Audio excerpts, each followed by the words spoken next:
Un quinquagénaire battu dans un parc de Montréal il y a 3 semaines est décédé de ses blessures, causant un choc dans sa famille, qui ne comprend toujours pas pourquoi il a été tué.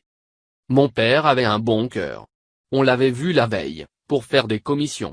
Je n'ai jamais eu aussi mal, je suis traumatisé, a émotivement déclaré Melissa Pludowski, jeudi au Palais de justice de Montréal.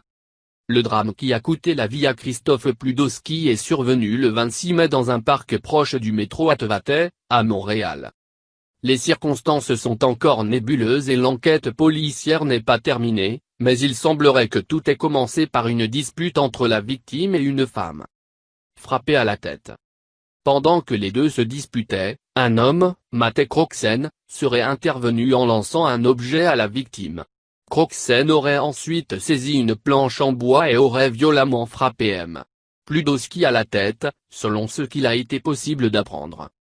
Grièvement blessé, le quinquagénaire a rapidement été transporté à l'hôpital où on a diagnostiqué une fracture du crâne.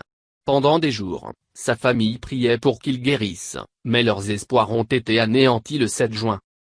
On ne pouvait plus rien faire, mon père est parti rejoindre Dieu, a déploré Melissa Pludowski.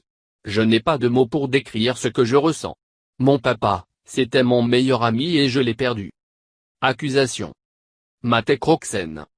Accusé. À la suite de l'agression, la police avait mis la main au collet de Matej Kroksén, 37 ans. Le résident de LaSalle, qui a de longs antécédents criminels, notamment pour des crimes violents, a été accusé de voies de fait graves. Sa dernière condamnation remonte à 2017, quand il a écopé de 12 mois de prison pour une agression armée. Or, quand même. Pludowski est maintenant décédé, il pourrait être accusé de meurtre ou du moins d'homicide involontaire, une fois que la section des crimes majeurs de la police de Montréal aura terminé son enquête. Je ne sais pas ce que mon père faisait là, j'espère que l'enquête sera approfondie, a dit la fille de la victime. Pour faire notre deuil, nous avons besoin de savoir ce qu'il s'est passé. Présentement en détention préventive à l'établissement de Rivière-des-Prairies, Kroksén était de retour en cour jeudi pour son enquête sur remise en liberté, mais l'audience a été reportée au mois prochain.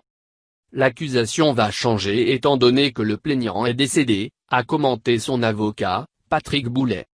D'ici là, il restera détenu. S'il est accusé de meurtre, il risquera la prison à vie.